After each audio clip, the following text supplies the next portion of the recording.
All right. Good evening, everybody. Hope everybody's doing well. If I can have the roll call, please. Ms. Berry? Here. Ms. Gardner? Here. Mr. Kalin? Here. Mr. Pepe? Here. Mr. Snyder? Here. Mr. Webb? Mr. Webb is absent. Mayor Baruch? Here. Thank you, Council. And we don't have any validations of special meetings. If I can get a motion to adopt the agenda, please. Mr. Mayor, I move to adopt the agenda. If I can get a second.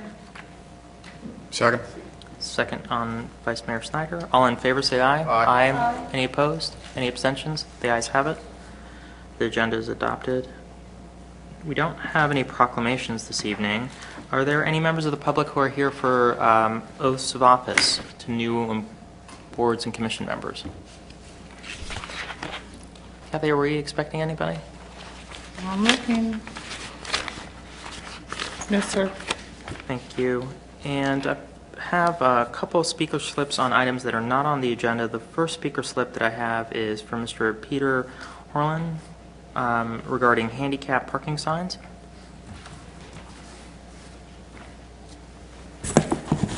Good evening, Mr. Mayor and members of the council. Appreciate this time to speak to you. It's been a while since I've been in this chamber and from my days on the Planning Commission, so it's good to be back and in front of you. An issue came forward this past month involving my younger sister and handicap parking signs here in the city and their placement.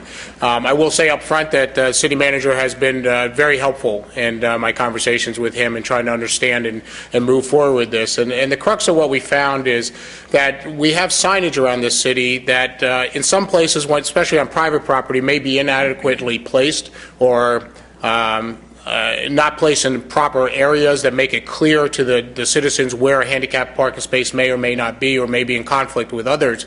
But more importantly, we have signage that's inaccurate. The signage that where my sister was actually got her parking ticket are 2 teaser spaces right in front of Panera Bread on the Spectrum property.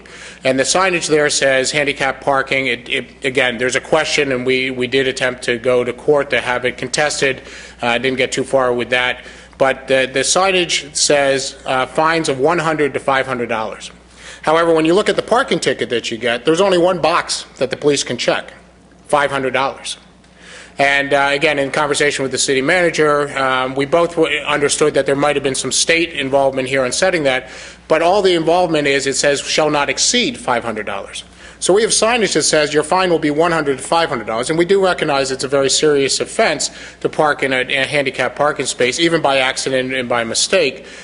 But what constitutes a $100 fine versus a $500 fine was the question we wanted to ask the courts, which we never got a chance to. When we did ask the representative from the city attorney's office that day, he explained he had no idea, which was also very disturbing that somebody representing the city would have that kind of answer for a citizen seeking answers. So further, when we finally figured out that, all right, maybe the police have a policy of writing a $500 ticket, then the crux of it that you can be charged with is we have signage around this city that is inaccurate. And again, in conversation with the city attorney or city manager, we were just looking around. I did a very informal survey. Panera Bread's one of them. Down at the Meat in the Box has a handicap parking sign. They were all on private property. There happens to be 2 signs hanging right on this outside wall of this building that say handicap parking space, DMV permit required, fines of $100 to $500. So it's misleading to your citizens that there might be a degree in here where it should just say they're $500 fines. Now again, I'm not sure that a first offense by accident constitutes a $500 offense when the next highest parking violation you can get in the city is $50. And here's my example for you. I can park my car on Broad Street in the right-of-way and walk away from it, and I will receive a $50 ticket and get towed. That seems to me, again, I'm not saying that parking in a handicapped spot is wrong, but the fact that I can actually endanger somebody's lives by putting my car in a right-of-way and get a $50 ticket versus parking in a handicapped spot by mistake for the first offense ever and get a $500 ticket seems to be a little out of whack. So I just asked you to take a look at this, but more importantly, I think we need to fix the signs around the city and let the citizens know what they will get for parking in a handicap spot. And then we should also ask our building owners, business owners, that if they do have handicap signs, and I would actually say ask the city if they are placing handicap signs up, that the spaces are clearly marked. And again, I didn't get this far in my research or my conversation with the city manager. Years ago, I can't even say this, but I do hail from Pennsylvania. And I do know growing up, the state law in Pennsylvania is you must have a clearly marked space as well as signage. They actually have to paint their spaces blue or have the marking, the handicap marking, or the curbs have to be blue. So it's very clear to the person whether this is a parking spot for handicapped or not. Again, informal survey around the city, that doesn't exist. I don't know if that's a state code or not, but it may be something the city wants to go further than state code and just say, hey, if you're going to have a handicapped parking space, let's make them clearly marked so that people understand. And we don't have situations like my younger sister who gets caught just trying to feed my children at Panera Bread one night with a $500 ticket. So I thank you for your time. Thank you very much. And if I can just ask the city manager and the city attorney to take a look at this, get back to council as needed, and also to Peter as well. Peter, and thanks as always for your service previously on the Planning Commission. And the next speaker slip that I have is from Celia, I believe it's Malum, on the fiscal policies. I'm happy to take the comment now or when we get to that item. She couldn't stay? Okay, she did leave us with comments. What I'll do is make sure the council gets a copy, and I'll pass the note around. She did leave us some comments. So I'm going to circulate those and also make sure that they're part of the record and pass those to Ms. Bichow as well. Those are all the speaker slips I have. Ms. Bichow, if you would summarize the written comments that we've received on items not on the agenda. Mr. Mayor, on items not on the agenda this evening, with regard to the special exception for Pearson Square, the following individuals have written counsel in support of the SE at Pearson Square for Body Dynamics: Martin and Grain Featherston, Jill Kennedy, Barbara Mack, Ann Anderson, Dr. Carl Salisbury, Edward and Carolyn Quill, Holly Hedstrom, Becky Guerin, and Sharon Horowitz. You also received a letter from Marty Reserve, 708 Berry Street, and she has asked that the council amend the Pearson SC 04-0162 to require the owner of the building to assume responsibility for Creative Cauldron's taxes through the duration of its tenure in that space. Additionally, you just received a letter from the Virginia Department of Conservation and Recreation in Richmond, which is also a letter to the City of Falls Church and to other cities and counties regarding Phase 2 watershed implementation plan for the Chesapeake Bay. And you received a copy of a letter from VPAS, and that was copied to the city manager and provided to you just for your information, to Starbucks at 344 West Broad, thanking them for their support of the Neighborhood Tree Program by their donation of coffee at the farmers market. Thank you very much, Mr. Bichow. We are on to the first item on the agenda. Oh, I'm sorry, I'm skipping ahead. We are ready for report of the city manager. Thank you, Mayor Baruch and members of council. Just a few things to report on tonight. One, as we get into the holiday season, I just wanted to alert people to check the city website for office closures for the library, community center, and city hall offices. And I won't go through all the different closing schedules because they're different for every facility. But City Hall, including DMV Select and courts, will be closed on Friday, December 23rd and Monday, December 26th, and then closed again on Monday, January 2nd, the day after New Year's.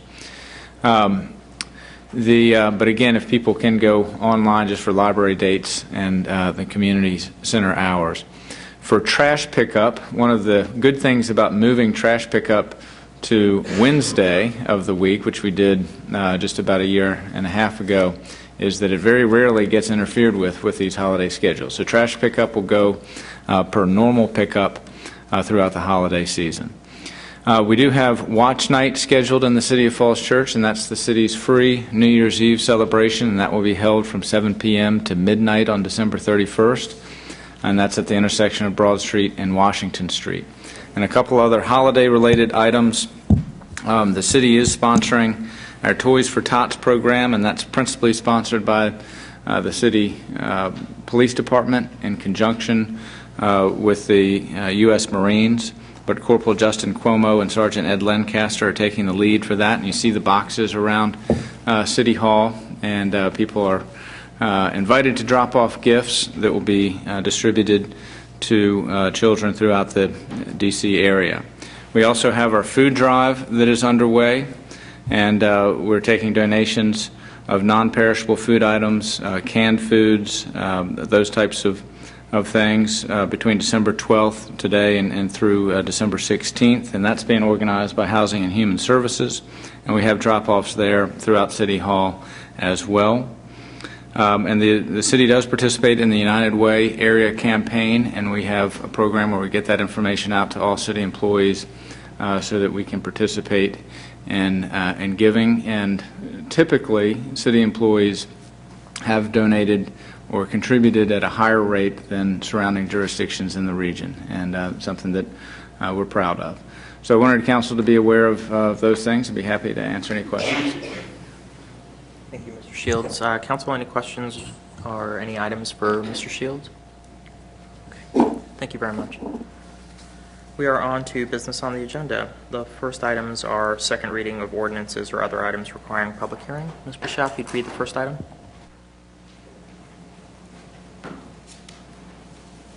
Council, the first item before you on second reading is TO 11-19, ordinance to amend Chapter 2, Administration, Article 2, Elections of the Code of the City of Falls Church to reduce the number of voting wards in the city from 5 to 3.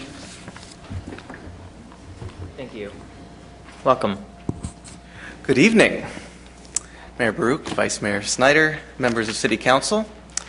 As discussed in last week's work session, the Electoral Board has discussed with the school board the possibility of closing school on Election Day, and the item has been added to the calendar for discussion when the school board takes that up. The Electoral Board has also contacted Dr. Tony Jones about the construction at Thomas Jefferson Elementary School. Not only does Dr. Jones think we will have a smooth year of elections, school, and construction, she is also experienced in working with schools that are also polling places that are under construction. She is more than willing to work with us and keep us updated throughout the progress of the school and election year. The Electoral Board looked at the construction scenario and has concluded that TJ's parking lot will not be affected by construction.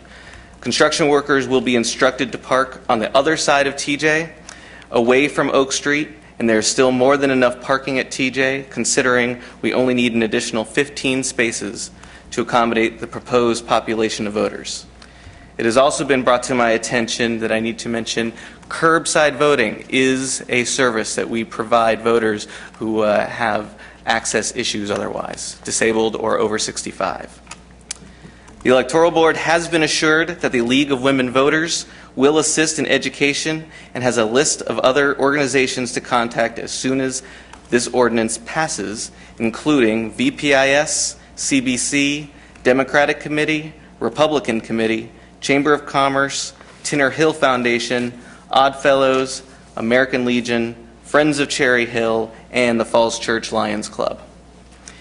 And finally, the Electoral Board advises against delaying the effective date to January 2013 for the following reasons. 1. Construction should not affect the voter access or voter parking on Oak Street on Election Day. 2. Given the fact that the construction will be located on the opposite side of the school, the Electoral Board also advises making the effective date as soon as possible so that the walking voters of the Winter Hill area do not have to negotiate the construction on that side of the building. 3. Since this ordinance was proposed, the Electoral Board has been actively reaching out and educating the voters of Falls Church about this proposal. If the City Council passes this ordinance and the Department of Justice does not approve this proposal in time for the presidential primary in March, we have no problem continuing the education from the last election in November to say that we have switched from "We may change your polling place" to "We will change your polling place," and have the effective by the May municipal elections. However, making a change that we cannot implement for a year will lead to voter confusion. Part of that voter confusion will include making changes after voters are no longer engaged in the electoral process. During the next year, a lot of attention from the candidates, the media, and interested parties will be dedicated to elections because it is a presidential election year. We should take that opportunity to inform, educate, and implement any coming changes. Otherwise, we risk informing a disconnected and uninterested electorate that changes have happened, which may lead to voter disenfranchisement in the 2013 elections. Another aspect to consider is that the decennial redistricting process has already produced new voter cards for the entire city of Falls Church, since it moved from State Senate District 31 to 35. This ward reduction proposal is another step in that redistricting process and should be implemented in the same redistricting cycle. That state redistricting process is still ongoing, and we do not yet know what the congressional boundaries will be.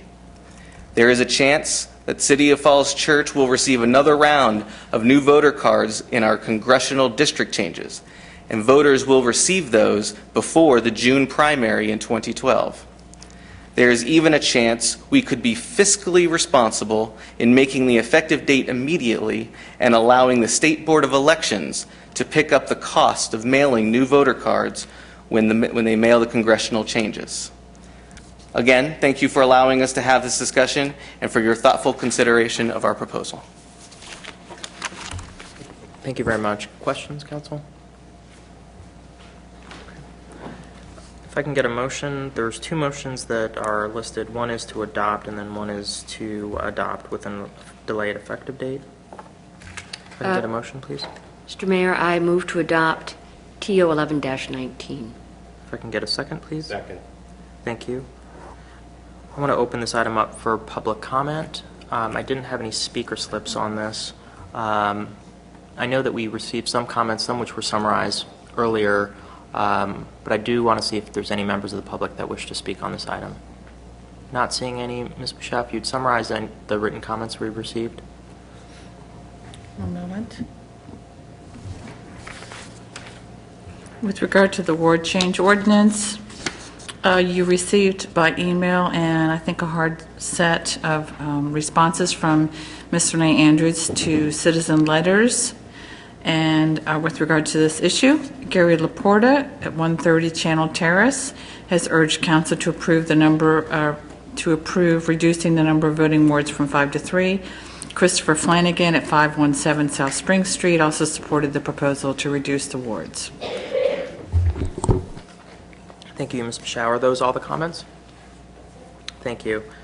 I'm going to go ahead and close this to public comment. Council comments before we go ahead and take the vote? Ms. Bishop? Oh, I'm sorry, Ms. Berry. It had to be. It's been one of those days. Yeah. I simply want to thank the Electoral Board for their due diligence in this process, and they are very thoughtful and respectful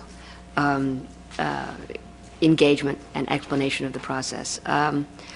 I applaud the efficient use of resources, and for me, this will be a yes vote. And again, I couldn't be more grateful for your thoughtful and very straightforward engagement of council and education of council on this issue. So thank you again. Other council members? Vice Mayor Snyder? Thanks a lot. When this discussion started, to say the least, I was somewhat skeptical of the proposal, but over time, as I've watched the work of the Electoral Board to engage the public, to reach out to the public in various ways, and observing the response, which was by and large quite positive, the only way that I can gauge public sentiment is that they're supportive of this proposal, and after all, they are the voters which we all serve. I do feel that the success of this proposal, in terms of the voters feeling that it's a service improvement as opposed to a degradation, is particularly at TJ, that's managed carefully on Election Day, and that the information in advance be continuous right up until when the change is made. Otherwise, voters will be facing some confusion and some problems will be created, and the sentiment will be that we really haven't done something that actually improves things. So with those two continuing areas of concern, and I call upon the Electoral Board to do everything they can, both with respect to the information in advance and the way things operate at all the polling places, but especially TJ, considering how challenged it already is in some ways in terms of parking, that the success rides, I think, on that sort of activity from now up until the first election when the change goes into effect. So I do thank you very much for the hard work on this, and I'll be voting in favor of it. Thank you. Thank you. Other council members? Ms. Gardner. Just a quick comment. I did run into someone at the grocery store the other day that was concerned about moving from the Scout House because a family member of theirs has a disability, and although they like to go to the Scout House because it's quicker as opposed to a TJ where there's a larger ramp that they have to go down to. So I know that you did mention the curbside voting. And I ask you, in your efforts here, there will be people that have that concern in regards to the distance. You know, if you're either on crutches or a wheelchair or slow moving, it takes longer. If there's an ability to do curbside voting, I think that might be very attractive to folks. So in your marketing or your mission to get this out, if you could make sure you hammer that and include that, I think that would be most beneficial to a number of voters. So thank you. Other comments? Just a couple of quick comments that I'll make is I've sort of gone full circle with this. I was had some concerns in the beginning about it, but through the efforts, and I thank the Electoral Board for all their hard work and diligence in getting us the information and putting together an education plan and an implementation plan. This is something that I am going to support. But there's a couple areas that I want to reiterate again that have been mentioned by council members already, and that's really the work of this is all going to come down to implementation, and how that plays out. And there's, in my mind, two pieces of that. One deals with parking, and I think we're going to have some challenges. We already do with TJ and also the community center, and hopefully the city will also do its part dealing with the parking situation here at City Hall as far as employees, whether we can work out alternative sites for parking. So I would encourage the city manager to work with the Electoral Board on those issues to see if we can free up more parking.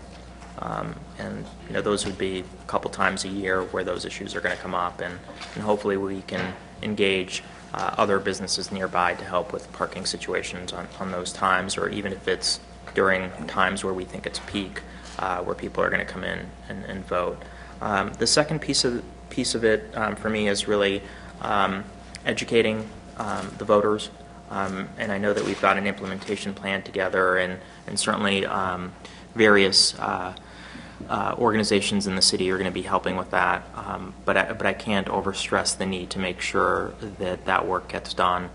And as I mentioned at the last meeting, the State Board of Elections, the way that the voter cards were distributed I hope that you all are engaging with them on that. And again, I don't think that's not a fault. I know that you didn't have any control over that, but the way that was done, I had heard that some people almost threw their cards out, me included. I thought it was junk mail because of the way that it was done in a trifold.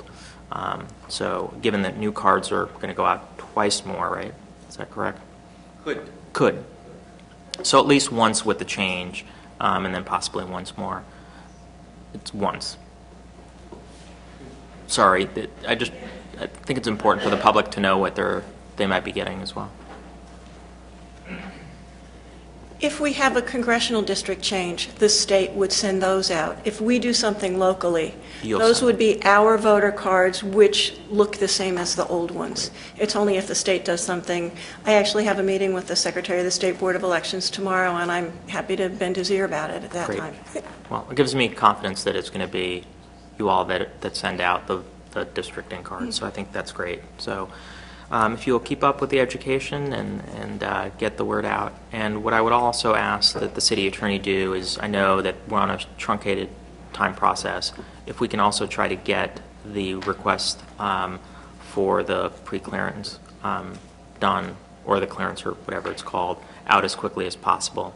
That way, historically, I think our primaries have had lower turnout. If there's any issues or anything comes up, we can work through those before our next larger election. So I would just ask that that be done forthwith, and that we try to do it at the primary if at all possible. So with that, I'll also be supporting the ordinance as well. So if there's no more comments, if we can go ahead and take the vote.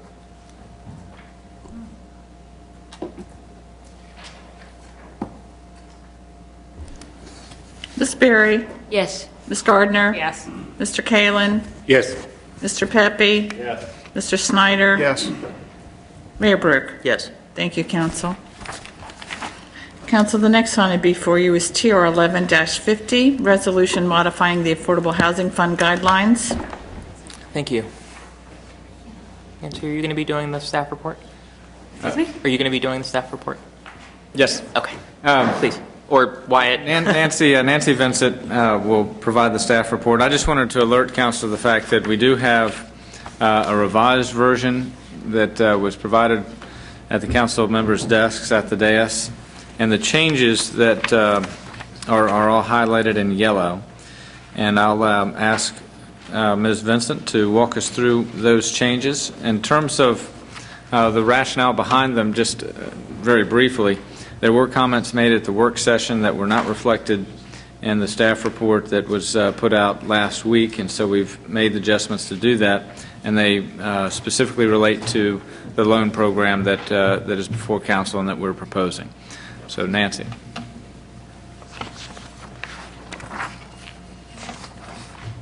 Okay, basically the staff report is requesting two major modifications to the Affordable Housing Fund guidelines.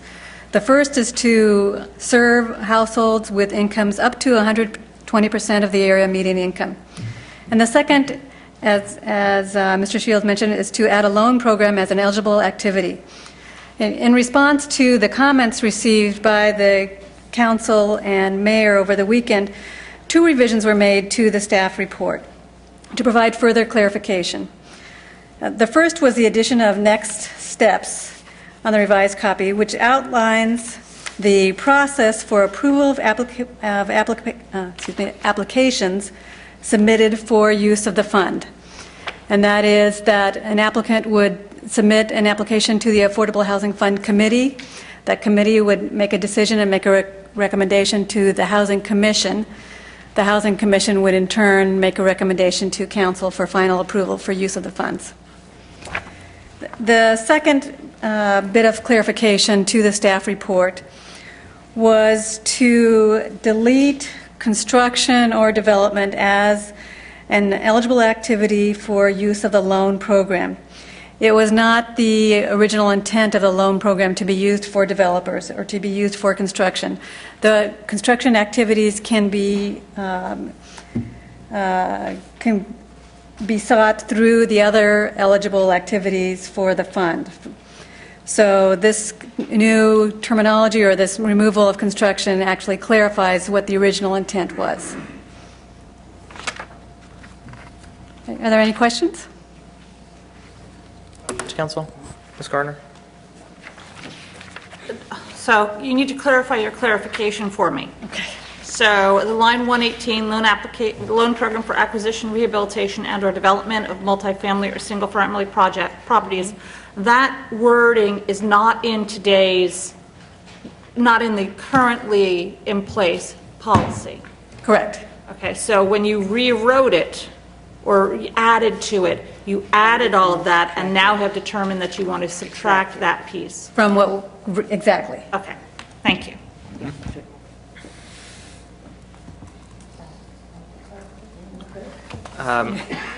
Along some of the similar lines, I'm trying to distinguish between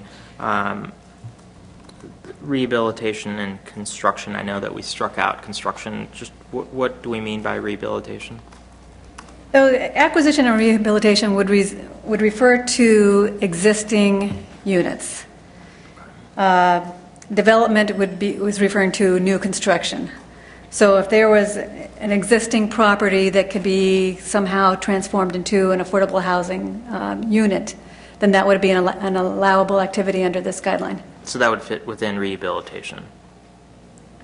Right. Okay. So if it needs improvements or something Right. like that to make it habitable or improve it. Okay. All right. Others? I guess I need a little more clarification because I don't think we really discussed it like this at the meeting that we had at the work session. Why do we want it? Does the staff think it's a good thing or not a good thing to allow construction and provide some broader ability to use these funds if an opportunity arose? Construction is a good thing. Development is a good thing. And those activities are still allowable if you look at lines 113 through 117. Under those first three bullet points, construction, development, acquisition, rehabilitation, development, multifamily, single-family unit buildings are allowable uses of the fund. The clarification is to the fourth loan program, the new eligible activity. And under the loan program, what we're trying to remove there is construction. So for loans, the way we envision this, it would be loans to help individuals or help families have access to affordable housing, as opposed to construction. But what if there was an ability to somehow leverage that with construction? Aren't we? Why do we want to foreclose that possibility now by taking that out? I mean, I'm just confused to where this came from. If a developer would like to could apply directly to the fund, it wouldn't have to be a loan. What if an individual somehow has an ability to do construction to obtain affordable housing, and doesn't that preclude that?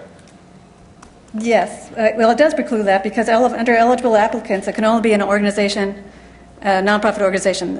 An individual cannot apply under these guidelines. I'm just trying to figure out why is it a fund. good thing to take out the word construction, or it seems to me it leaves it broader in case something we haven't thought of right now comes as an opportunity. I'm just not sure why we took it out. I guess that's what I'm confused about. Well, just I think when we were coming up with the program, what we envisioned it to do and the function it served is what Nancy has just alluded to, is to provide direct loans to individuals or households so they can get the financing they need to be able to afford housing in the city. We didn't envision that program being for new construction or for development. So when the question came up, we said, well, the simplest thing to do is to go back to our core idea and just strike that idea out. You are correct. By striking it, it does preclude things that we are not thinking of right now. What this does, though, is clarify what we're envisioning when we submit our application soon for under this eligible activity criteria to create this program. That's what this is specifically allowing us to do. It's not broader, but if we do strike it, then it could limit us if we had a new idea or a different idea in the future. Given that, I'd sort of rather leave it broader. I mean, there's still an approval process for anything that comes up, so it's not as if just by leaving it in, we're automatically allowing something. Mm-hmm. Others? Yeah, and I think sort of the way that this came up is when we had talked about the intent, when I read through it, it didn't quite capture it. And if I'm not mistaken, I think what I'm hearing from staff is that the eligibility for new construction would still, those activities would still be considered for use of the fund, but it just wouldn't be permissible for the loan program piece of the fund. So you could still apply for the monies for new construction, but just not through a loan program. And the design of the loan program, as I understand it, as it was explained by staff at the work session, was to allow an individual to either use a loan for a second trust or closing costs to purchase an existing structure. To set up a program that would allow for Right, which was sort of the sinking fund, et cetera. That was sort of the concept as staff explained it. Well, now I'm confused. Right. Because you just said cannot be used for individuals. It has to be like a 501c3. So I'm curious as to, I'm not quite sure what we're trying to stop. So can you give me an example of what we're trying to not have happen with the program that might happen if we leave that language in there? The first clarification is you're correct that this program, an individual cannot apply to the Affordable Housing Fund. So an individual who's looking for assistance with closing costs or a bridge loan cannot apply directly to the fund. It would have to be an organization. It can be a nonprofit, a for-profit. City government can apply to the fund to set up a program for individuals. So that's how that would work. So Ms. Gardner's question as far as what this would preclude, it would preclude, say, a developer would like to apply to this for a loan program to come, and it's something that we haven't envisioned, not necessarily for individuals, but for say an LLC or some other group that would do construction, would do new construction, rather than applying directly to the fund. But a developer can apply directly to the fund for funds. It doesn't have to be a loan program. So it's just hard to imagine that would work that way. Although we could keep it broader. Well, I mean, could I ask what staff would prefer? I mean, if you could have it either way, which way works better? Which way gives you more of what you're trying to achieve? My preference is always to go broad. That would be my preference. And then as the applications come in, as you stated, then we can kind of use that process to define what would be more appropriate. Okay, well, given that, I'd rather leave it broad. Others? Yeah, I guess I'm still trying to get a sense of, so there's going to be two phases of this, because my understanding was staff's original recommendation was that for the loan program that it would be more limited because there was still access to other monies for the new construction. So the loan program was supposed to be a little bit more tailored to address the implementation. I understand that there would be a second step of individuals there would be another council action that would be required to set up the program where individuals could seek money through the fund. But the notion of that was to be limited to existing housing stock. Right, so now right. we're talking about expanding it beyond that. So there's two avenues for new construction. One is through the general monies that would be available, and then two, also through the loan program. Whereas I understood it, staff had originally been recommending that the loan program ultimately be for the concept of having a sinking fund where individuals could use loans or groups could use loans to purchase existing properties.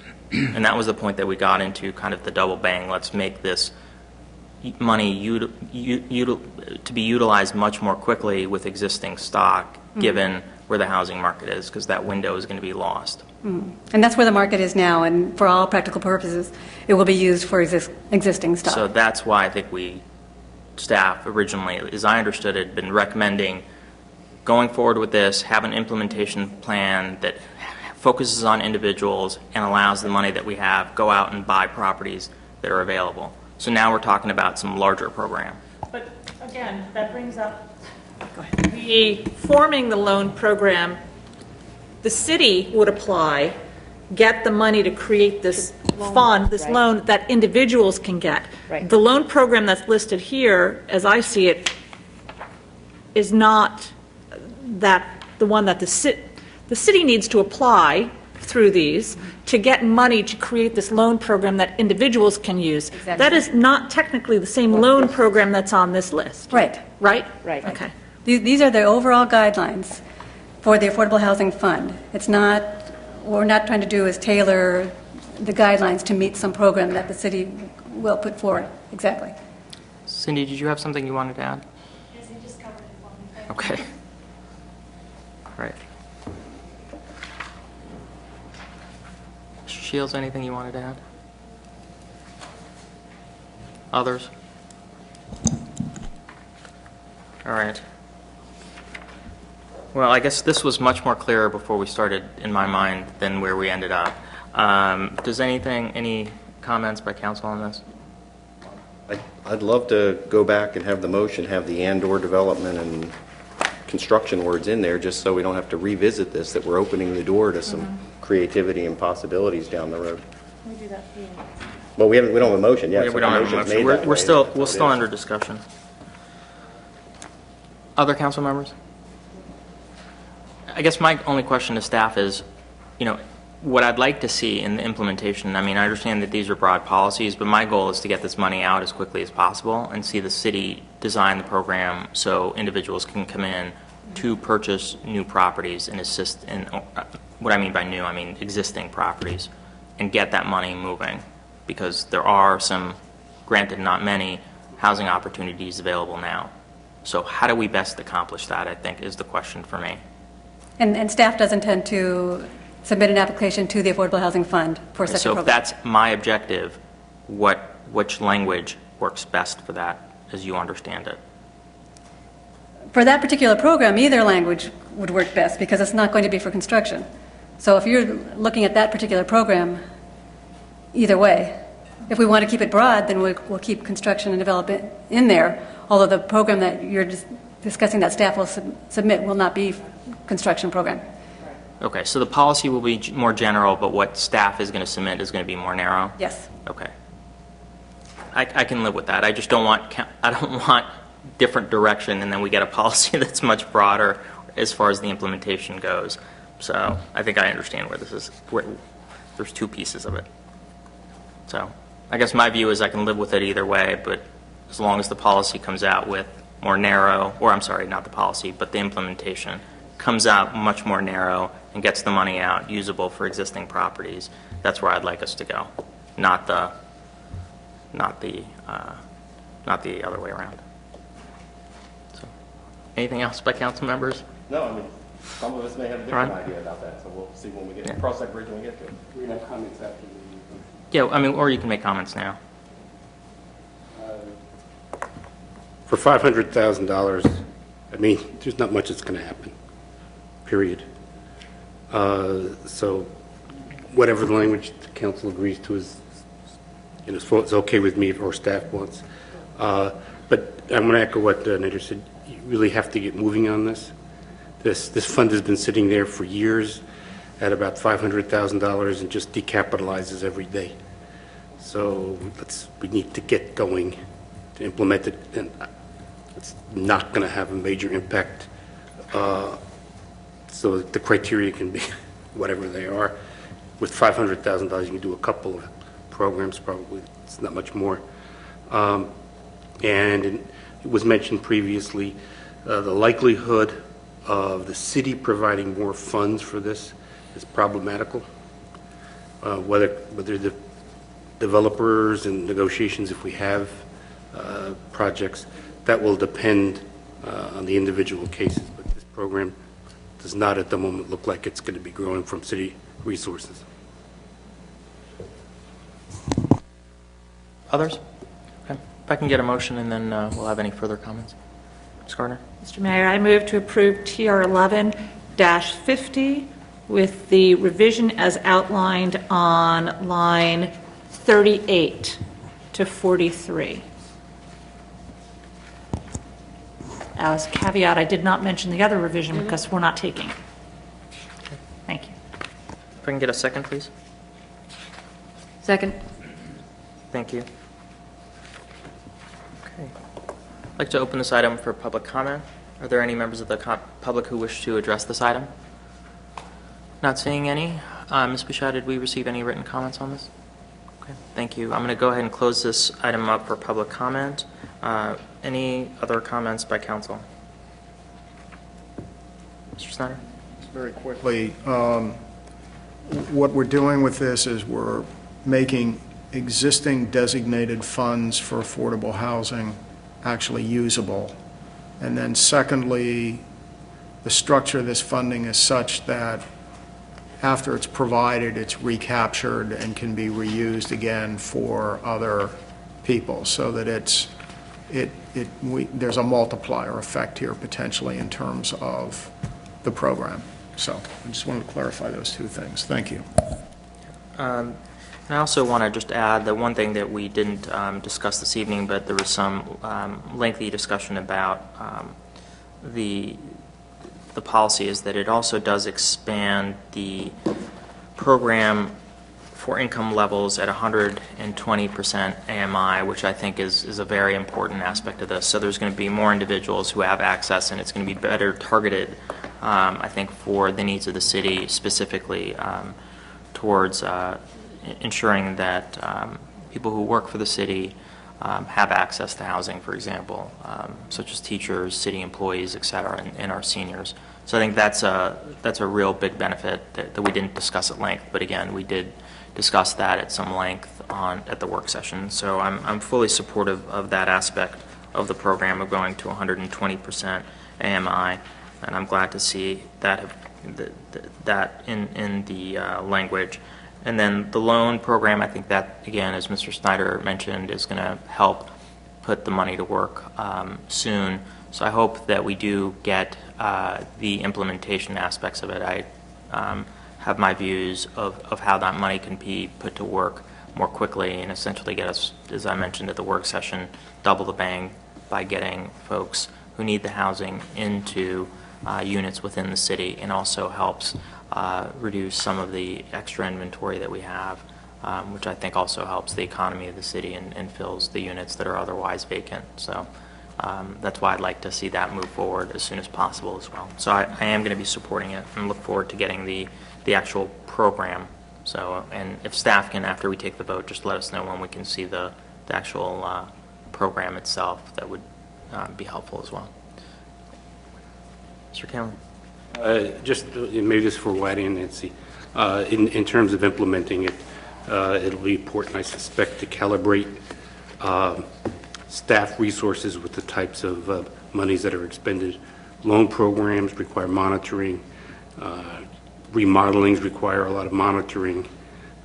All of this is labor intensive, so please try to calibrate as best you can between your resources and your ability to make sure that it's properly spent, and the amounts that are actually committed. All right. With that, if we can go ahead and have the roll call. Just to verify with the motion was made by Ms. Gardner and seconded by Ms. Berry to approve TR 11-50 with the revisions as outlined on lines 8 through 48. Is that correct? 38. 38. 43, 44. Line through 43, is that correct? Yes. Through 43. 38 through 43. On lines 38 through 43? Okay, got it. 38 through 43. Correct, thank you.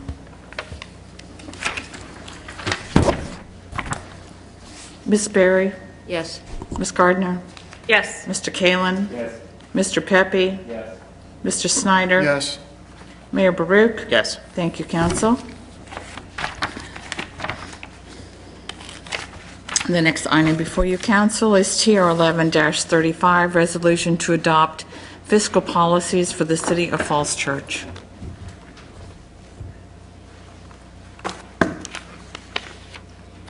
Happy Monday, Council. Before you, you have TR 11-35. As per the workshop discussions, we have made modifications to the background, starting at line 12, going through line 34. In addition, in the fiscal policies themselves, we have made changes that are in bold and underlined. The key was the background information, and that starts on line 242.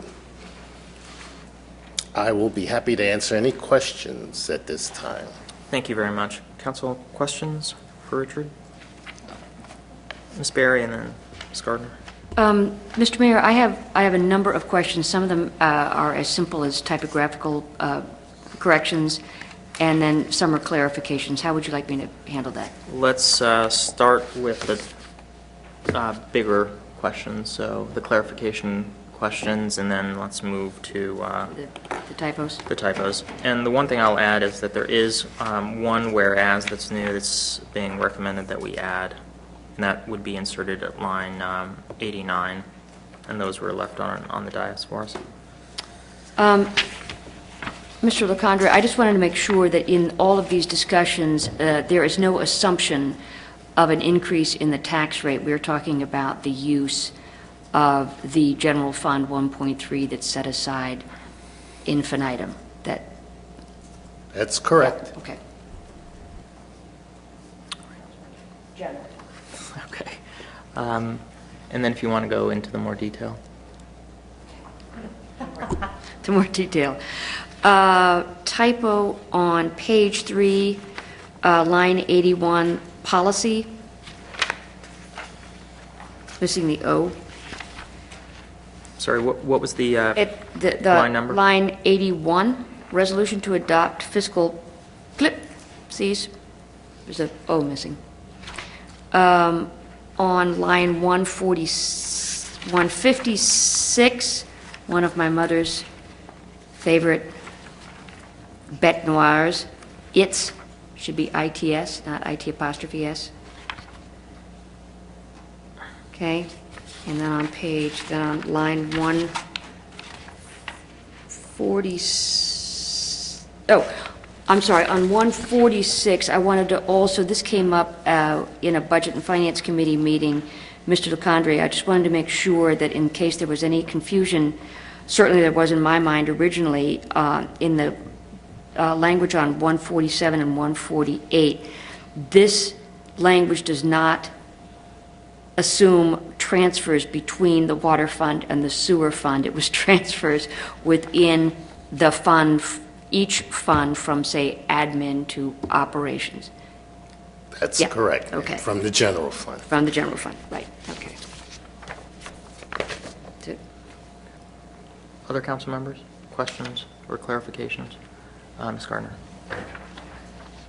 Thank you. I know that there's been at least one letter, maybe two, in regards to us moving rather quickly on this based on the fact that we haven't heard any input from citizens or the schools in regards to how this policy is going to affect them. And with that in mind, I know that we've talked about this a lot, and I know we've talked about the different buckets of money that we're trying to create that will put us in a better fiscal state in the coming years. But I just, for the audience and for those watching at home or going to review this tape, or if Nick put this in the paper, can you just give a rather 50,000-foot level of we're creating this bucket, and this bucket, and this is what each of these buckets will be used for? Because between the general fund, the unassigned fund balance, the capital reserve fund, and the utility fund, it kind of gets really mishmashed for those that are maybe not following on a daily basis. So if you could just... I'll start with I'd the appreciate easiest that. ones first. The utility funds are self-sustaining. They impact no other funds, all right, unless they go broke, certainly. The general fund, in terms of the unassigned fund balance, the unassigned fund balance is to fund all city operations, which would include the school transfer. So setting aside money in case there are some unforeseen economic events would also apply to transfers if council so decided that they wanted to do that. In terms of the capital reserves, and also, if I might add, the pay-as-you-go, they are inclusive of all capital projects, whether they're city hall or school district.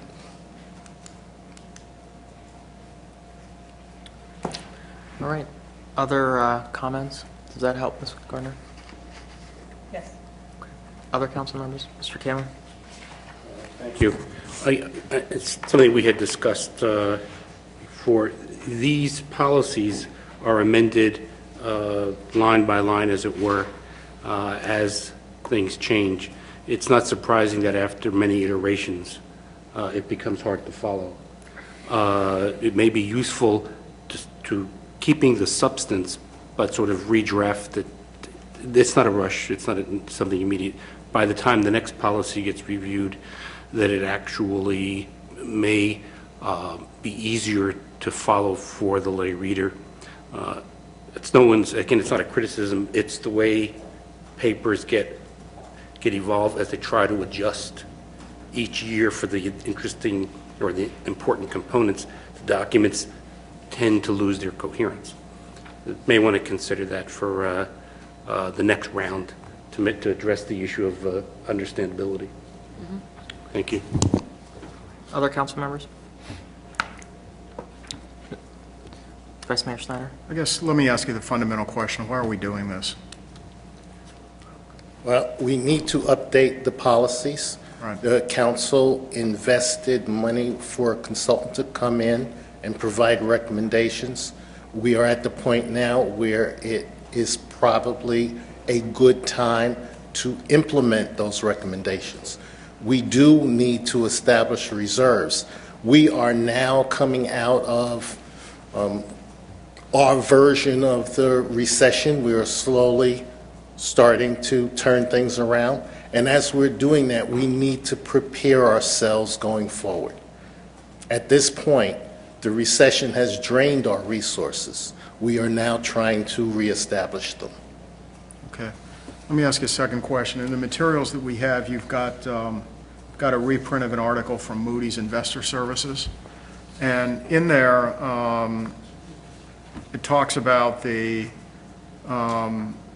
unassigned fund balance that's held by that's held by municipalities with different bond ratings. Now, what's our bond rating? Our Moody's bond rating is AA1. Okay, so if I'm reading the chart right then from Moody's, that the median unreserved, undesignated fund balance as percentage of revenues is 18.29%. That's Am I correct. reading that right? So what we're doing is we're trying to move in the direction of the median of other jurisdictions with our bond rating, which would keep us competitive in the bond market. That's correct. Okay, and competitive means you pay lower interest, which means the taxpayers less money to borrow for major projects of all kinds. Schools, fire trucks, whatever, right? That's correct. Okay, thanks. I just wanted to get some of these facts out so that people understand the policy basis for what you're proposing. Thank you. Other council members? Mr. Kalin? Just to add to that, Dave, basically, the more funds you have for unassigned balances, the less likelihood of a payment interruption. The less likelihood of a payment interruption, the lower the charge for the bond issue that you subscribe to. And that's pretty much the fundamentals of why you need a double A needs more than a single A, because the payment interruptions are different. Probabilities of that.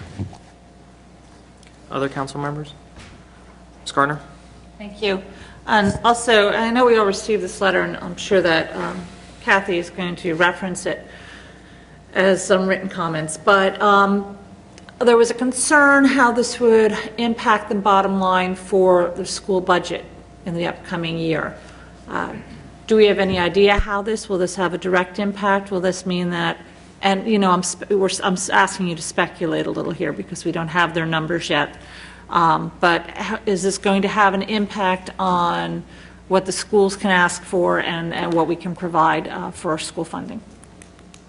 Certainly that can happen with any budget request.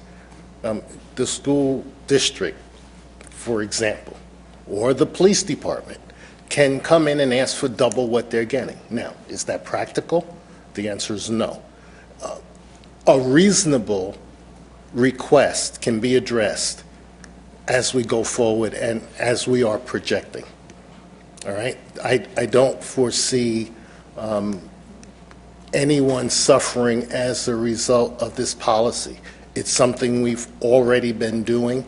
Yes, there are things that we need to address going forward, but in terms of an impact on how much we're going to give the school district, that's strictly a willingness of council, not these policies. Council members?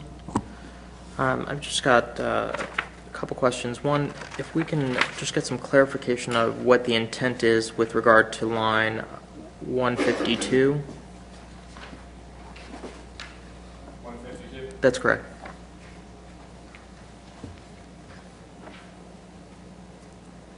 While Richard is looking for it, I'll speak to it. In the budget with the CIP, there are specific projects that are listed, and funds are appropriated for those projects. So if one project came in above budget and one project came in below budget, or perhaps one was just completed from a prior year's appropriation, to transfer money from one project to the other would require us to come back to council and get a resolution authorizing that. So the notion here is that if we're moving money around between two projects, that would require a resolution to have that done. That is correct. One of the questions that I had for the city manager on this is I thought that we were taking CIP as an ordinance, but here we're listing it as a resolution, and I just wanted some clarification to make sure that that works and is still within the lines of the charter. Well, we did discuss that today. What our view is that if it were being transferred out of the capital fund to the general fund or to another fund, that would require an ordinance, because that would be effectively a budget change and therefore require an ordinance. The money here is staying within the capital fund, and so we would recommend that it be done by resolution. That gives the council the chance to make sure we're staying on track and accomplishing what we thought we were going to accomplish when the CIP was adopted. But it is also, sometimes these things are time sensitive. If a project is, a worthwhile project is getting underway, it's something that we would rather not have to do twice through two readings for an ordinance, be able to have council make its judgment on it once by resolution. And the second question that I had, and this is for Mr. Foster, on line 173 through 180, I just want to make sure that that's been reviewed by our city attorney. Yes, I've reviewed that language, and it's fine. I have no concerns with it. Those are all the questions that I had. A couple comments on this. One of the items that we talked about and have talked about in the past is the need to ensure that there's a minimum efforts that's provided for as far as meeting CIP, and I think that's got two parts. One is to ensure that there's actually funding and monies put aside so we can have these long-term capital projects done in a way of sourcing it, and I think the document talks at some length about that. But I think there's an equal need, which was also recommended by the Gearhart report, as far as having a minimal efforts. And in my view, part of that is how much we're actually going to expend and on what type of schedules. And I think that comes out in two pieces. One, we do that year in and year out on the budget and also on adopting the CIP. But I think we also need to think more strategically along the lines of, do we want to have a set policy of how much minimum efforts, whether it's a percentage of capital, whether it's a percentage of operating that's dedicated to capital spending. And I think council's made that clear in a couple places so far. One place that it shows up this year is on the manager's guidance on the budget. And I'm also proposing that we insert that language at line 98, which again just reiterates the 2 points that I hit on, but also requests in essence, and I think staff is working towards this already, is setting up a minimal efforts policy that will come before us. But I think right now in my discussions with staff, and staff can certainly elaborate on this, I'd been pushing that we have this policy as we look to move forward, that we would jointly take it. but I think staff has been working on sort of getting us to the minimal baseline and providing the funding structures and the funding policies, and they're not quite at the point of having the minimal efforts, because it's how do we set up the policies to have the funds available before we move to the next step of how they're going to be expended. So it's hitting the first part of the minimal efforts, which is actually having the money available before we move to the next step, which is how we're going to spend over the long haul as far as policy matters go. So. And we are in agreement. We did look at it. However, we did not feel that we were prepared to fund it at this time, so it was not included. The Gerhardt report indicated something like 4%, and 4% would be $2.6 million, and we just didn't think we were ready to embark on that yet. And I didn't want to put something in there that had a date that said we do something years in the future. So I left that to. Right. But perhaps there could be a way that, and this is, I don't want to get too far off topic, but I think it's important that there's a way of maybe not, that ramps up over time. So we utilize PAYGO, some debt service, to reach a certain level, and hopefully we'll get to that point. Certainly by 2016, we'll have to start considering it. We will review the policy. Again, we're supposed to do it every 2 years. So in 2 years, we can revisit it. We can see where we are in terms of our financial goals and whether we've met the ones that we're setting now, and then we can start to build on that. Yeah, and I think that does make sense, but I would like to see some policies on minimum efforts coming forward even before 2016 that makes clear for the public what to expect. So before 2 years from now. So I would say before we come back to recess during the budget process, I do want to have that conversation about what our minimum efforts are going to be until we reach sort of the 16%, or I'm sorry, before 2016. So, Mr. Kalin. Speaking as a member of the Budget Committee, certainly the idea of funding, having a minimal effort established, intuitively makes a lot of sense. The issue is sort of the implementation of that. The more specific the target, the higher the unassigned fund balance has to be. So we need to make sure that we can balance those two. That's just the way it works, because then you have to factor in the probabilities of revenues or expenditures going down, and the ability to fund a specific percentage or amount becomes more problematical. If we can figure out a way to manage that without making it then a problem later on, certainly would be interested in something like that.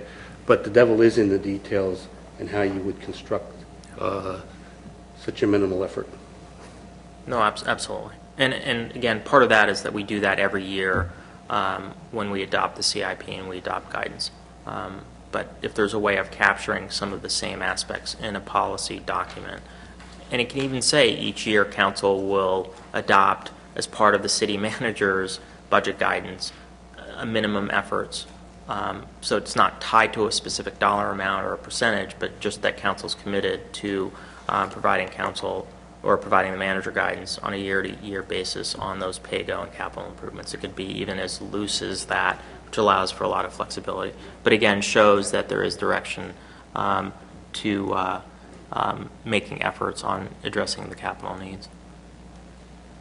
So those are the comments that I had. Any others?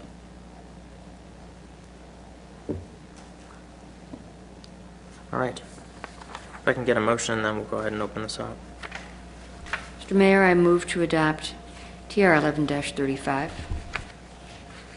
I can get a second.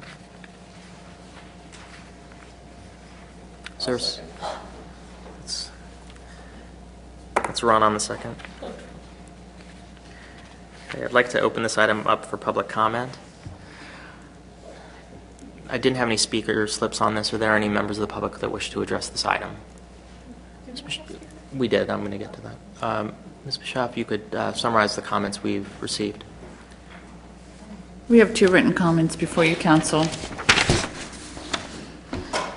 The mayor, as he mentioned earlier, received a note from Linda Malm, I think, at 207 Pennsylvania Avenue. She says, I'm writing to ask you to delay tonight's proposed increase in planned reserves due to the probability of significant impact on our school budget, non-property taxes, and other important impacts. It is essential to have more time for consultation with the school board and the community. Thank you for your consideration. There needs to be a public process for input before a second reading.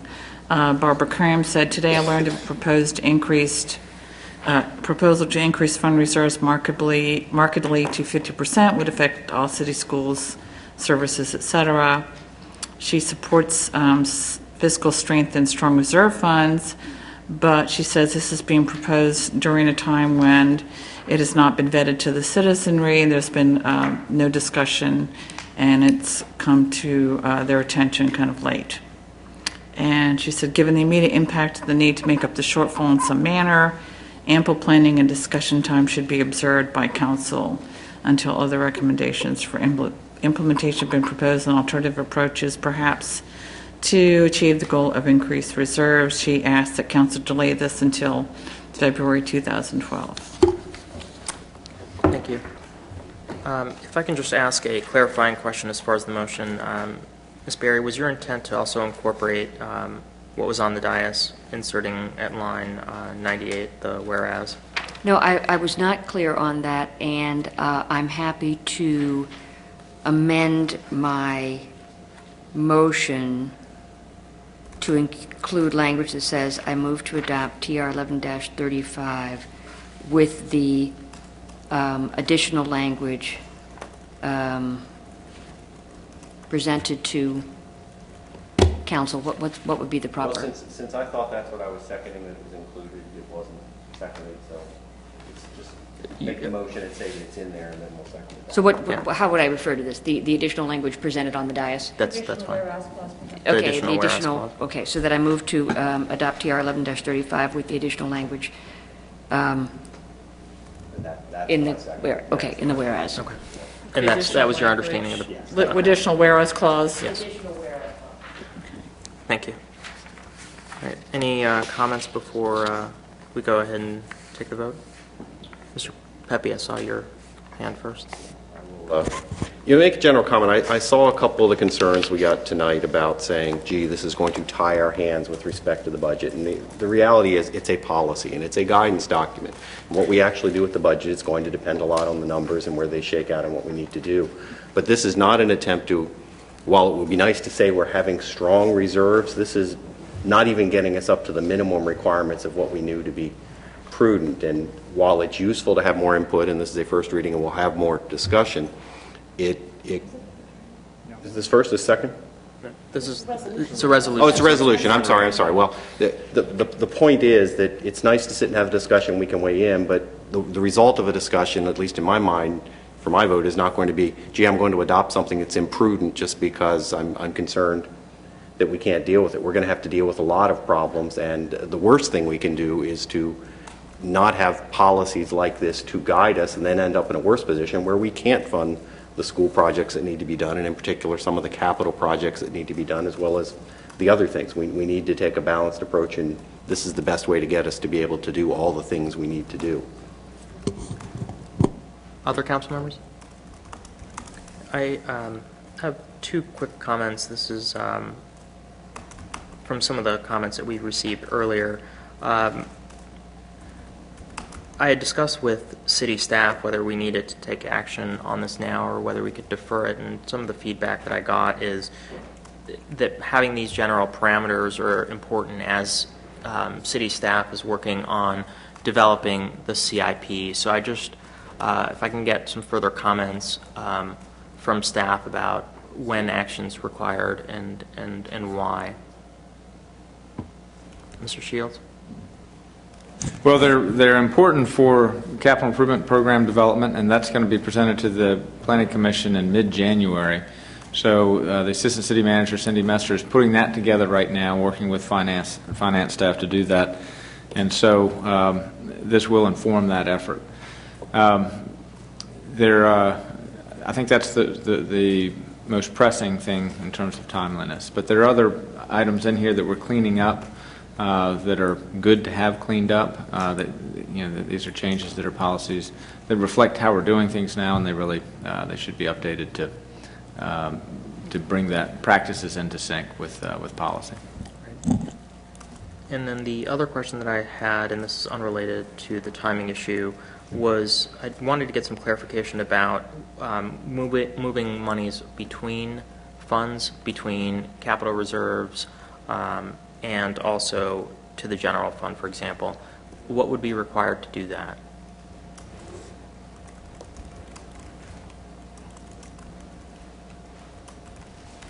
Does that require a resolution, or is that an ordinance? Generally, any transfer between two different funds, it constitutes a budget change for that fund, and that requires an ordinance. So that would be 2 readings normally? Yes.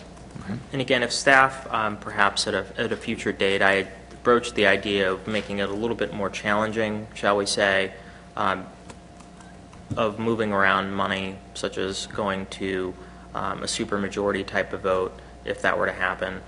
So staff can continue giving some thought to that, whether that's something that we should consider doing in the future. I know that there wasn't time to fully vet that idea, and there were some concerns raised about whether we can do that type of thing via ordinance, or I'm sorry, a resolution. So in a resolution, dictate how we're going to treat something in an ordinance. That got very complicated. So if we can give some further thought to that. Because my view is dedicated funding should be kept dedicated. Clarify, I thought in the work session, pretty much, I understand you feel that way, Nader, but the rest of us didn't agree at all, and it seems like a real waste of staff's time if it's sort of 6 to 1 that's not something we should be focusing on, just because there's a lot of things they have to do right now, that's all. That was my understanding, but maybe I misread the sense of the council with the work session. My sense was that it couldn't be done in the short time frame, so we decided not to go there. I didn't get the sense that that there was no interest in that. I'm with Ron. Okay. Others? Did anybody have a preference with that? Okay, so let's, if that's where council is, so let's just drop that, and understanding that it would take a ordinance to make any change between funds, which would be 2 readings and the normal process. Okay. Anything else by council members? Mr. Cameron? This issue of the delay, while this is more of a, how can I describe it, philosophical issue as well as a technical one. I'm not sure that issues of this nature really are the type of thing that we have charrettes and other. The reason you have a council meeting and the reason the documents are made public is for people to come, if they're interested, make their statements, explain what they want, and provide a basis. A decision on financial policies is a very specific request. We've been studying it, we're looking at it. Again, it's unclear when you go out and provide more information or you have more meetings about it, what is it you're supposed to do? What if the general public, which is not necessarily familiar, and it's no denigration, with how a reserve fund is supposed to operate. What if they say, well, actually, we'd like it to go down to 2%, or we don't want to have any? What are you going to do with that type of feedback?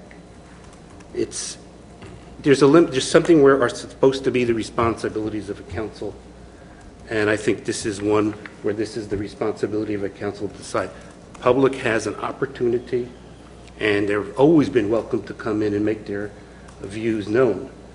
But after the fact, and something of this nature, I do not believe it is a wise idea. There's an issue of governance here about delaying for the purpose of making sure everybody who may be interested has an opportunity to speak to these issues. Other council members? Thank you, Mr. Mayor.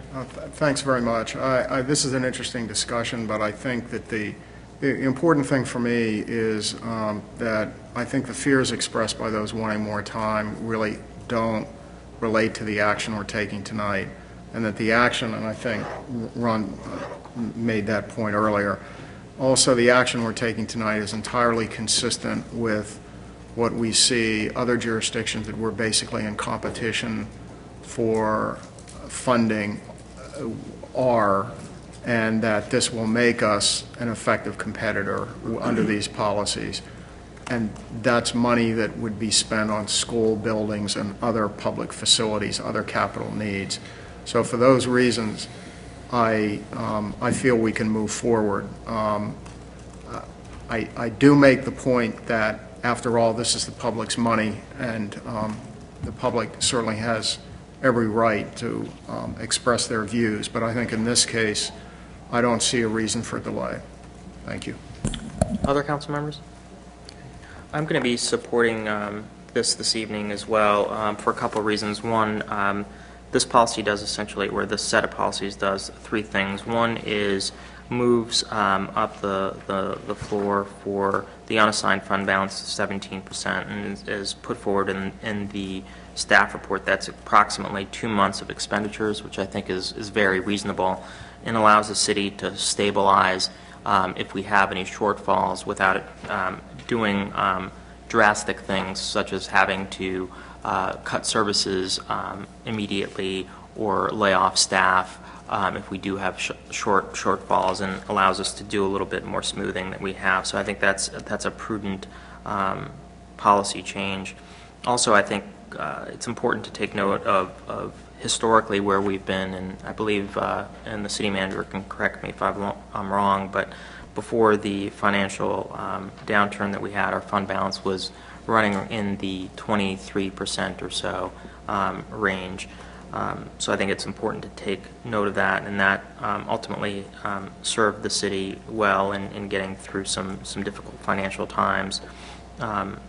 Two, this also does establish capital reserves funds for both the city and utility. And as far as the utility funds go, that was something that was recommended, I believe, by the consultants, and staff again can correct me if I'm wrong. So that city staff and the consultants both recommending the capital reserves for the utilities. And then as far as a capital reserve fund for general government side, and capital improvements in general, not just general government, I think that's exceedingly important. We've talked about how do we make our CIP, which is supposed to be a 5-year CIP, into a reality, given that we do budgets once a year. And I think this goes towards a long way in establishing a process that would allow us to actually fund those CIP projects rather than dealing with them on a year-by-year basis. But it's going to take us a bit of time to actually build up the funds to get to where we need to be. So I think that's extremely important. The third piece of this is the minimum efforts, which in my view breaks up into 2 points, which is putting the money aside to do that. And as we talked about, the whereas indicates or starts looking down the road of how do we actually implement and have policies on the expenditure side, which I think are complicated but worthy of looking at. And certainly we do that on a year in and year out via the guidance to the city manager and also in the budget itself. So with that, I'm going to be supporting the policies, and with the note that we can't simply delay because we do need to provide some level of guidance as we go into the discussions about the CIP. I think that's very important if we're going to meet some of our CIP needs now. Staff needs direction. So I think we need to take action now on that, in light of that. Okay. Others? Okay, Ms. Bischoff, you'd call the vote.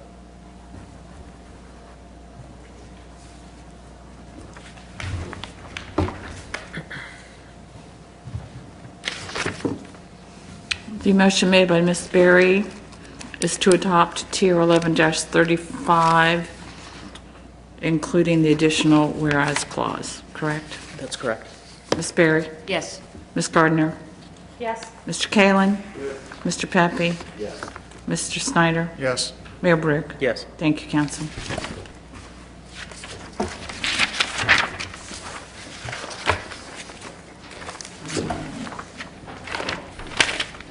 And I've lost my agenda. Council, the next item before you is TR 11-51, resolution to amend the city's basic and police pension plans to be in compliance with the Pension Protection Act of 2006, including the technical corrections under the Worker, Retiree, and Employer Recovery Act of 2008 and the Heroes Earnings Assistance and Relief Act of 2008.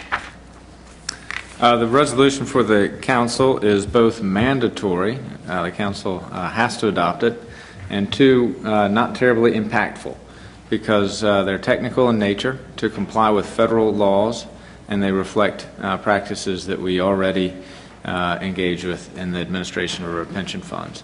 And so for that reason, I've not asked Richard Parker, who is a very able administrator of our pension funds, not to be here tonight, but I'd be happy to answer any questions. Council, any questions on this? If I can get a motion.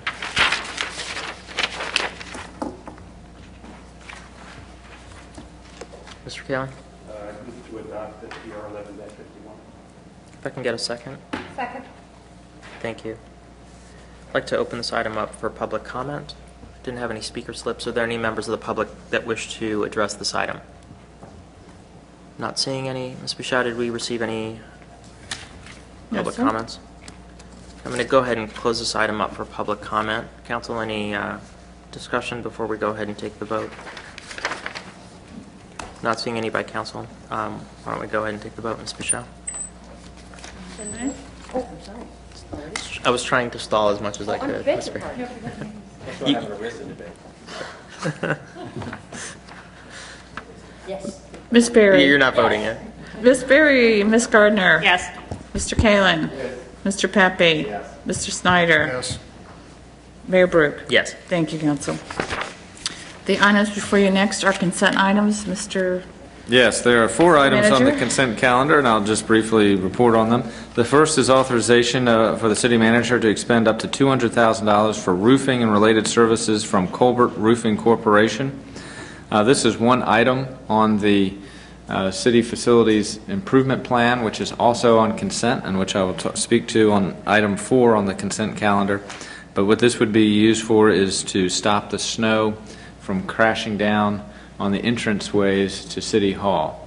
We would also use this contractor for repairs at the library, where we are in need of roofing repairs, but we don't yet have a quote.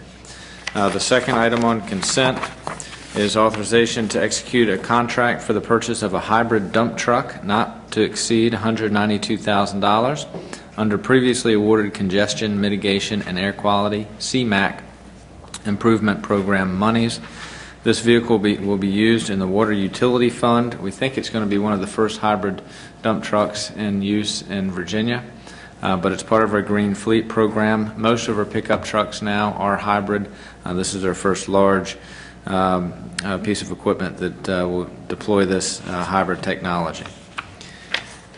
The third item on consent is a resolution appointing members of the Falls Church City Council to serve as representatives on the Affordable Housing Policy Work Group. This was discussed at work session last week, along with the other affordable housing policy changes that were adopted tonight.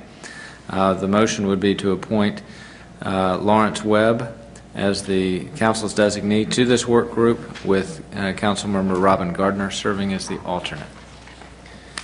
And lastly on consent is the council's agreement with the plan that's been put forward to implement the City Hall and public safety facilities improvements.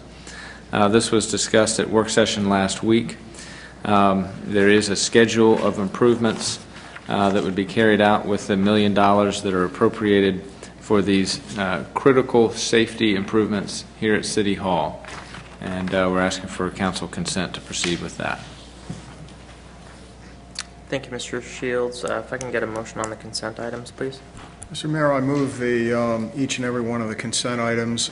Madam Clerk, do you want me to read the TR numbers or just? No, sir. Do you move to approve the consent items? I move to approve the consent items. That's fabulous. Thank you. If I can get a second. Second. Thank you. Can I ask one question of the city manager? the dump truck? Yes. Would be for general city uses, right? It is going to be deployed in the water fund, actually. So it would be used for water fund-related activities. But the CMAQ grant is the city's grant. Yes. So we're using the city's grant in the water fund. Is the water fund going to reimburse us then? No, the grant application was made really on behalf of the city, including the water fund. So my understanding is this truck will be used for general purposes, some of which may be the water fund. You see Yeah. See the point I'm making? The city's using general grant monies to support the water fund. Mm-hmm. And we've been criticized in the county. The county refuses to recognize the risk that we're running and the contribution we're making. So I would prefer that this truck be for general city purposes. And if it's loaned and usable for the water system and it helps the water system, that's fine.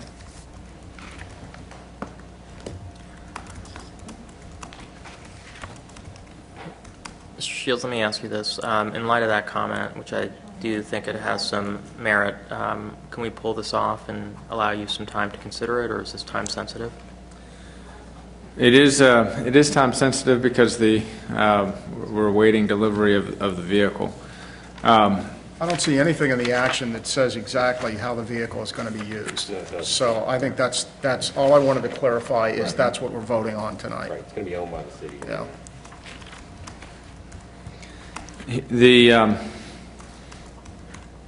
What is important in terms of the way we operate is that whenever utility funds are expended, i.e. staff time or utility funds are expended for equipment, that we account for that out of the water fund, and then if it's ever used by the general fund, we keep track of that and we make sure that the money goes back and forth.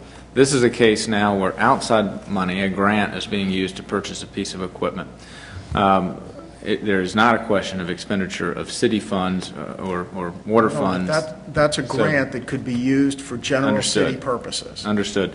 So what I could... The only action we're doing tonight is we're approving the acquisition of the vehicle. Yes. So we can deal with the details as to how it's going to be used later. You can deal with that administratively. That is correct. I did want to respond to your comment about that because, again, if we were to do that, it would be the city using grant monies which would go to the city to the water fund, thereby, again, using city taxpayer money to support the water system, for which we're now being told that no one respects, at least from the county, respects our investment and our risk-taking. So I just want to put that on the record, and we'll deal with it. It seems to me the exact use of the vehicle later. We can do that. Okay. Okay, thanks. All right. If there's nothing else, let's go ahead and take a vote on the motion to adopt the consent.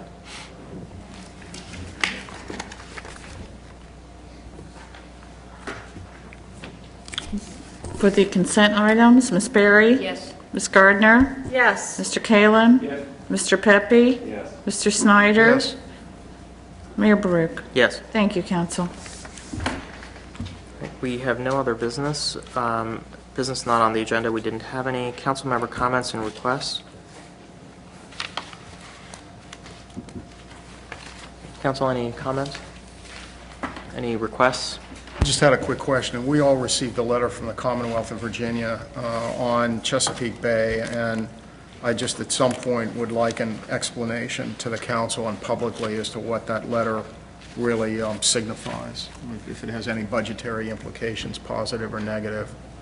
And then a continued interest in what we're doing for business development purposes with regard to all of our businesses, but including Eden Center. So thanks. Thank you very much. Okay. Others? Just on the Eden Center, Mr. Shields, if you can just report out on the meeting that you had at the Eden Center early in the week, I think that might be helpful since that was just raised. Yes, there was a meeting on Thursday. There was a town hall meeting organized by the Vietnamese American Chamber of Commerce. Councilmember Snyder attended, as did I, Becky Witzman in the city's Economic Development Office, Commissioner of Revenue Tom Clinton, and a member of his staff, Sam Camus. There was also a representative of Delegate Jim Scott at the meeting, as well as Delegate Mark Keem, who represents the Vienna area. There was the format of the meeting was an opportunity for business owners, small business operators in the city to speak to issues and concerns that they have. And some of them were in relation to the Joint Task Force actions in August. But the majority of them were related to the stresses that they're under in terms of just operating their businesses. And the city does provide programs, assistance for small businesses, including the Entrepreneur Express, but there are other resources that we think we can tap through the Small Business Administration, through George Mason University, to provide direct advice and assistance in terms of formulating business plans, negotiating leases, paying taxes, all the things that a small business needs to have a good knowledge base with in order to succeed. And these are programs that the city offers now, and what we are working now is to develop a work plan where we can have a little bit more direct outreach to this community that we believe has not taken advantage of those programs in the past. We want to do some more outreach to make sure they're aware of them and make them accessible to them with translation services and the like. So Becky Witzman will be putting together a work plan for that with some timelines, and we'll meet with the Vietnamese American Chamber just to discuss that with them so they can have some initial feedback. But our intention would be to carry that program forward independently. This is a city program that we offer. We certainly want to do it with the assistance of leaders in the community, but these are services we provide, and we want to just make sure they're accessible by everybody in the community. Right. Mr. Callen? The letters back and forth, and some of the concerns, I wonder how you would respond to it. The rents are too high, the property isn't maintained, et cetera, which I'm just curious how you would deal with that. All the things you recommend or suggested probably are interesting, but if they're really upset, it's probably not because of the lack of those services, it's because of how much rent is and so forth. So what is it they expect from the city? Well, the city does not have a regulatory role in terms of some of their complaints, and we need to be clear about that in terms of setting expectations. But knowledge is power, and that's the reason why we offer these services to the community, to try to create the conditions in which our small businesses can be successful. What we think is that some members of the business community haven't accessed those programs because of language barriers and other reasons, and we want to try to see if we can't break down those barriers. Other council members? Okay. Not seeing anything else.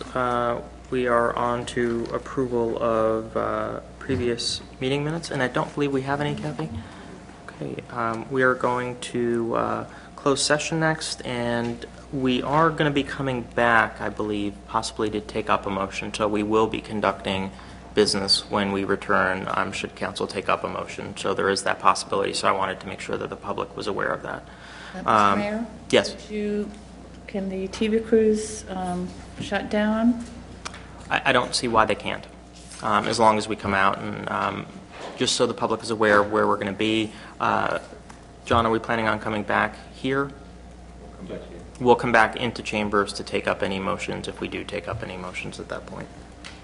If I can get a motion to go into closed session. Mr. Mayor, pursuant to first 2.2-3711A7, quote, consultation with legal counsel and briefings by staff members or consultants pertaining to actual or probable litigation, where such consultation or briefing in open meeting would adversely affect the negotiating or litigating posture of the public body, and consultation with legal counsel employed or retained by a public body regarding specific legal matters requiring the provision of legal advice by such counsel, end quote, water litigation. And two, Section 2.2-3711A3 of the Code of Virginia for the, quote, discussion or consideration of the acquisition of real property for a public purpose or the disposition of publicly held real property where discussion in an open meeting would adversely affect the bargaining position or negotiating strategy of the public body. Post office parking lot. Thank you. Before we have the roll call read on that and a motion seconded on that, I'd like to disclose that I own property, and as a prudential matter, I'm going to be disclosing that I own property at 243 Gundry Drive in Falls Church, and that I'm a member of groups including homeowners in that area, and also I'm on the board for the community associations, and as I've previously filed, I can speak to these matters objectively, fairly, and in the public interest. So if I can get a second on Mr. Snyder's motion, and then we'll have the vote. Second. Ms. Berry on the second. Vice Mayor Snyder? Yes. Councilmember Berry? Yes. Councilmember Gardner? Yes. Councilmember Kalin? Yes. Councilmember Pepe? Yes. Councilmember Webb is absent. Mayor Baruch, yes. Okay, we're going to be going into closed session and then coming back. John, where would you like us to go? We do it in a stand-up back behind the dais. So that's really tough.